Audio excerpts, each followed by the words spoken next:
Hello friends, welcome back to our channel. आज का हमारा जो टॉपिक है that is a requested topic from you all. हमने लास्ट टॉपिक कवर किया था इल्यूमिनेशन और आज का टॉपिक है साउंड या अकोस्टिक्स। सो ये टॉपिक हम 3 पार्ट्स में कवर करेंगे। So let's get started with the first part. So the first part, इसमें हम टर्म्स डिस्कस करेंगे।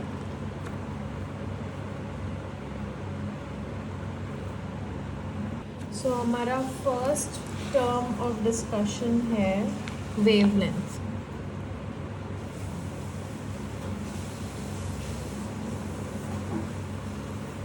Sound is a type of energy जो वेव्स के फॉर्म में प्रोपगेट करती है। So wavelength is basically the distance measured in the direction of propagation of a wave. एक wave ने अपने प्रोपगेशन के डायरेक्शन में कितना डिस्टेंस कवर किया, that distance is called a wavelength. Suppose मेरी वेव मीन पॉइंट के अराउंड ऐसे मूव कर रही है।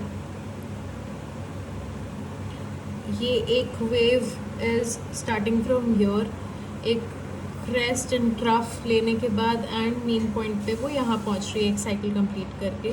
So this distance over here, this is called the wavelength.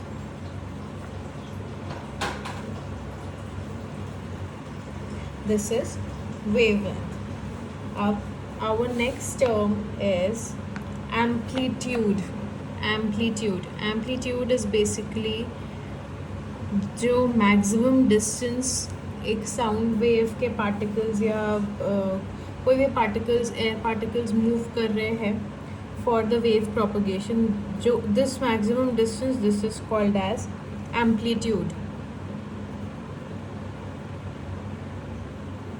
amplitude. Now our next term is frequency. Frequency is basically the number of cycles per unit time of a wave or oscillation. अगर मैं एक time period consider कर रही हूँ, suppose 1 second का, 1 second में मेरे wave कितनी बार ऑसिलेट करके अपनी ही पोजीशन पे वापस आई है। So this number of waves in one particular unit time is called as frequency.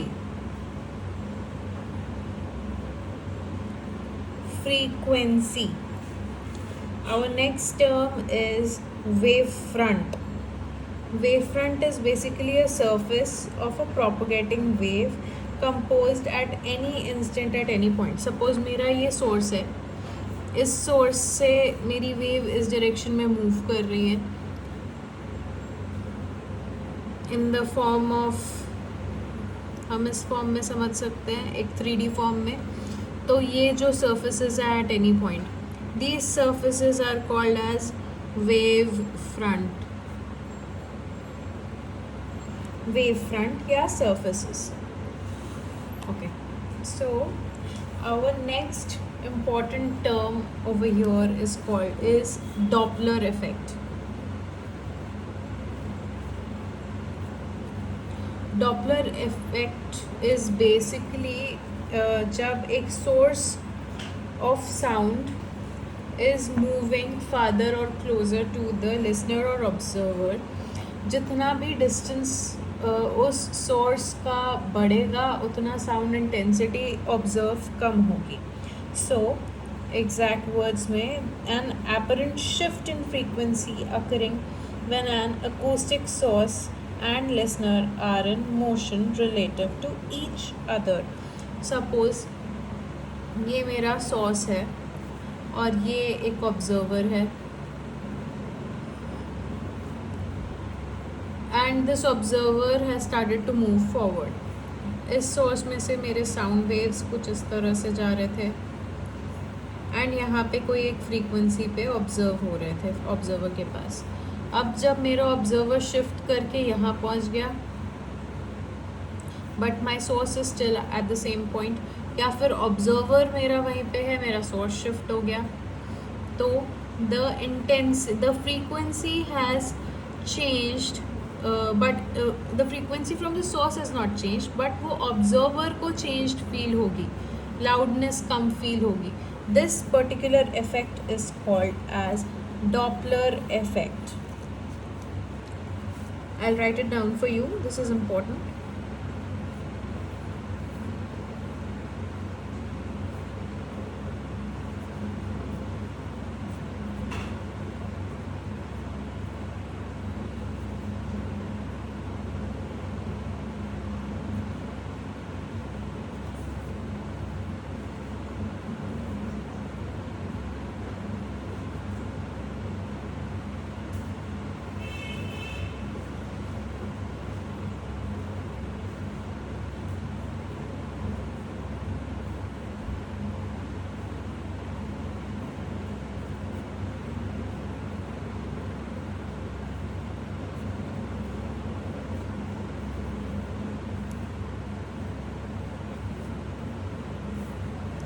The frequency increases when you come close to the source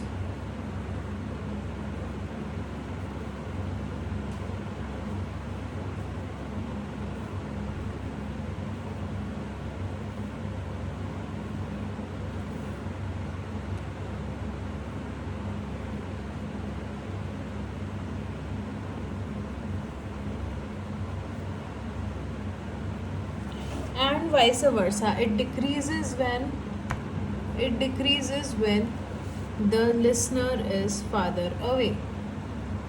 So now हमारा जो रेंज ऑफ हियरिंग रहता है और वेवलेंथ जिस power तक हमारे कान बिना pen के हम सुन सकते हैं, that is 0 decibel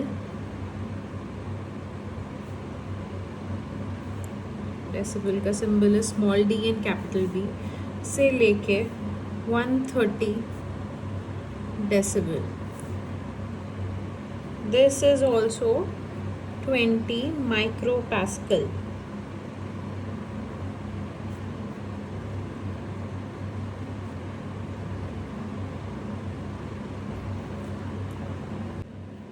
This is also 20 micropascals.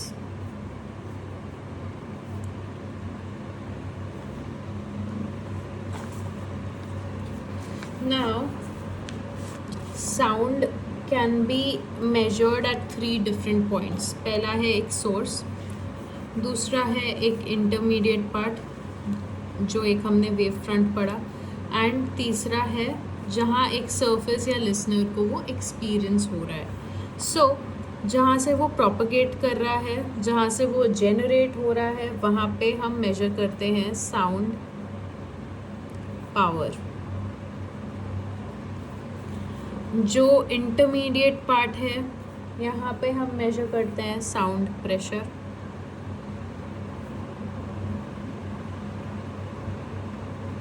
And किसी सरफेस पे हम मेजर करते हैं sound intensity.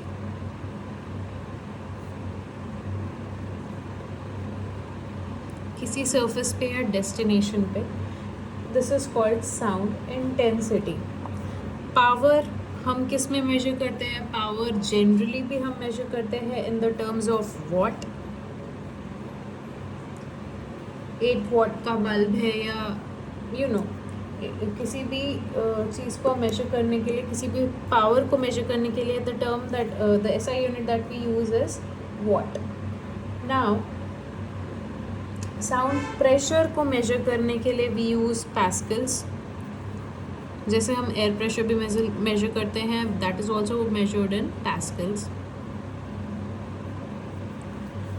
And the intensity is measured in watts per square meter or watts per square centimeter. That is watts per area.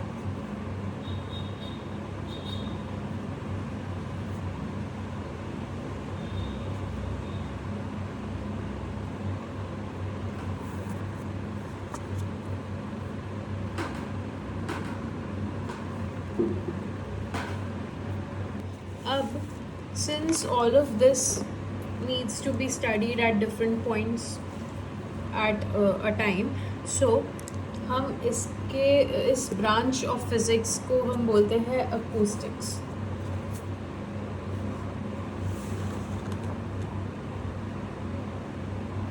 Acoustics is the branch that deals with production, first of all, production, control, transmission, reception and effects of sound.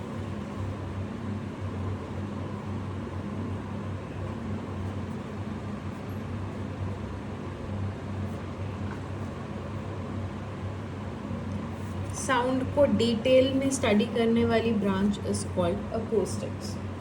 अब acoustics हम architecture में जब study करते हैं तो we generally try to incorporate it and deal with it in the terms of a space. किसी भी indoor या आउटडोर स्पेस में, आउटडोर में तो खैर we can not control the sound, but indoor में we can very well deviate, control और terminate the sound waves as and when we need it. So the first term that we are going to discuss here in terms of a room is live. A live room or a live atmosphere. एक live atmosphere for sound हम कैसे determine करेंगे? Highly reverberant or resonant as an auditorium और concert hall. मतलब कि कोई भी ऐसा हॉल या कोई भी ऐसा क्लोज्ड स्ट्रक्चर जहाँ पे हमारा साउंड बहुत ज़्यादा रेवर्बरेट कर रहा है, बहुत देर के लिए प्रोपगेट कर रहा है, इस स्पेस को हम कहेंगे लाइव स्पेस.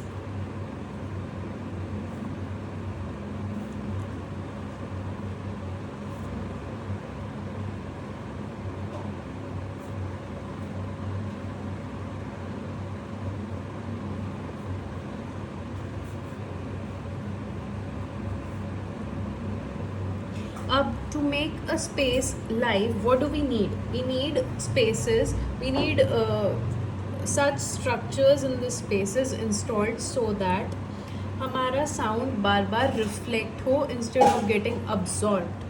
हमारा साउंड जितना ज़्यादा रिफ्लेक्ट होगा वो उतना ज़्यादा वेव्स ट्रैवल करके वापस हम तक या ऑब्जर्वर तक आएंगे. अगर ऐसा कुछ नहीं होता है और हमारे सारे सर्फेसेस, सपोज मैंने बहुत सॉफ्ट मटेरियल के रखे हैं जिससे कि साउंड रिफ्लेक्ट नहीं होते, तो हमारा जो रूम है वहाँ से साउंड रिवर्बरेट नहीं करेगा. अगर हमारा साउंड वापस रिवर्बरेट नहीं कर रहा है, that means it is a dead room और dead space. Dead is when is a room without resonance, as a room free from echoes and reverberation. So we'll write free from echoes and reverberation.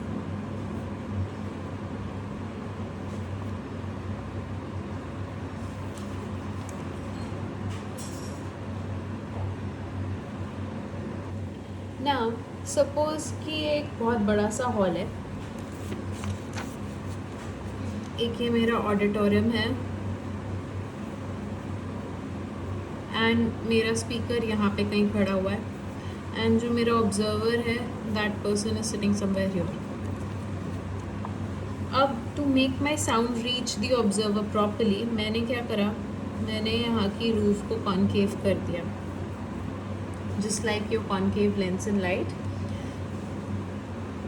मेरा जो भी sound waves यहाँ से जा रहे हैं, चाहे वो इधर रिफ्लेक्ट हो रहे हैं, चाहे वो इधर फॉल कर रहे हैं, चाहे वो इधर फॉल कर रहे हैं, वो angle of incident is equal to angle of refraction, वो सारा कुछ ऑब्जर्वर तक यहाँ पहुँच रहे हैं. This concept of directing all the sound waves to a particular point is called focusing.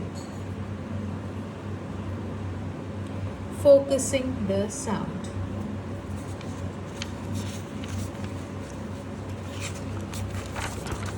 Our next term is a reflected sound. Reflected sound just like हमारे light waves, हमारे साउंड वेव्स भी reflect हो सकता है किसी भी surface से. Suppose ये मेरा एकदम हार्ड सरफेस है. I have this surface which is very hard in property. अगर मेरा सोर्स ऑफ साउंड यहाँ पर है, यहाँ से मैंने कुछ वेव्स प्रोड्यूस करी,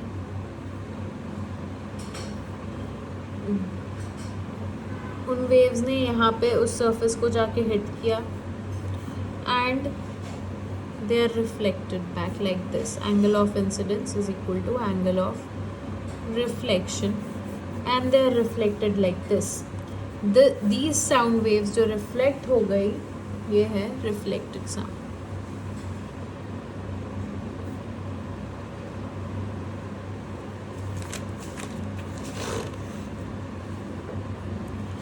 The return of unabsorbed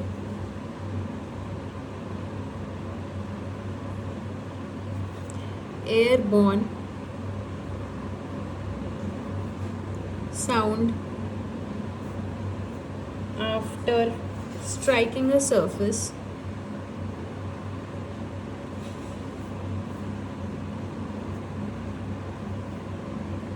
at an angle equal to the angle of incidence.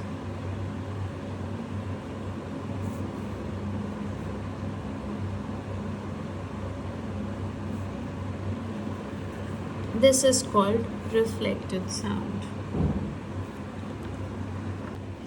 अब सपोज मेरा एक क्लोज्ड रूम है. अभी उस क्लोज रूम में कोई एक साउंड प्रोड्यूस हुआ कैसे भी and it hits different surfaces and it keeps bouncing.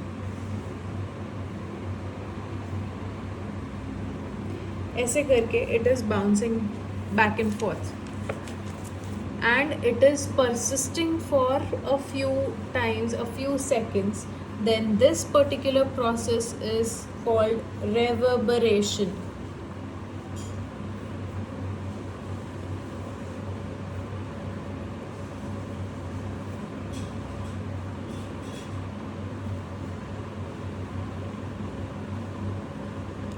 Reverberation.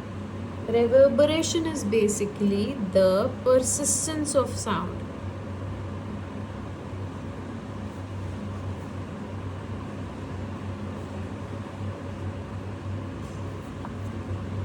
Within an enclosed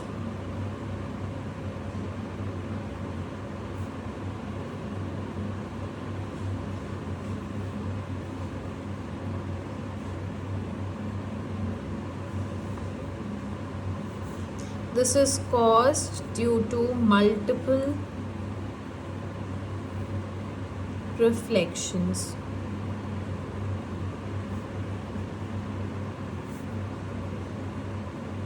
of the sound.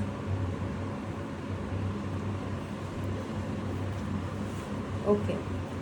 Now एक बहुत इम्पॉर्टेंट टर्म है जो न्यूमेरिकल्स के लिए बहुत इम्पॉर्टेंट रहता है, that is called reverberation time.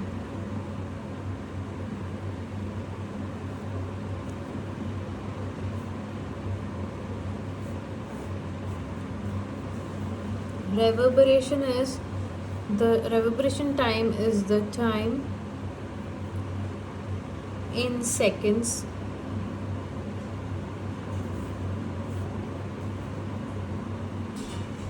required for a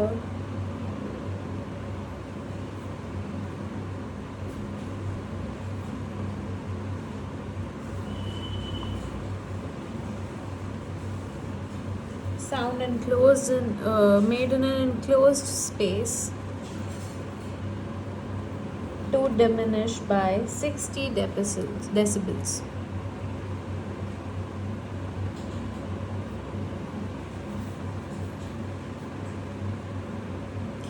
sound wave को 60 डेसिबल से रिड्यूस होने के लिए जितना टाइम लगता है, that particular time is called reverberation time. Now that we have covered reflection, हमारा next term is about absorption.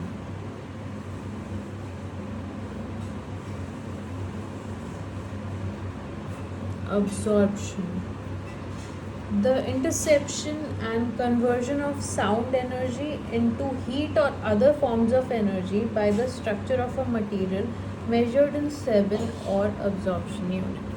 किसी भी surface ने suppose यहाँ से मेरा sound waves इस source से मेरे sound waves produce हो रहे हैं and they are falling on this surface. Now energy can neither be created nor destroyed. It can only be transferred from one form to the other. अब ये जो मेरे vibrations या जो मेरी energy यहाँ से produce हुई है इस surface को जाके hit करती है और hit करने के बाद यहाँ पे end हो जाती है ये particular phase. अब ये energy अगर end होगी तो किसी और form में तो energy वो convert होगी, तो या तो वो एक in the form of heat develop हो सकती है या किसी भी और फॉर्म में वो कन्वर्ट हो सकती है. This particular process is called absorption.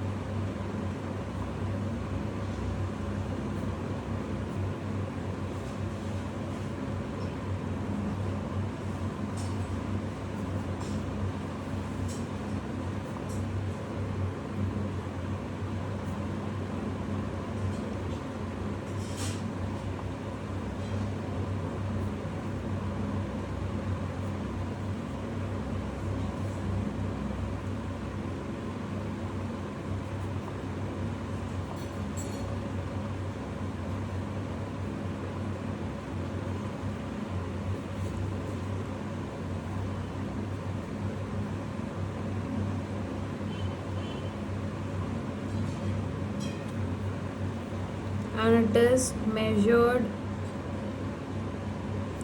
in Sabins. अब what is Sabin? Sabin में भी दो types है. एक which is used in your feet system and the other one is your metric Sabin. जो normal हम Sabin बोलते हैं.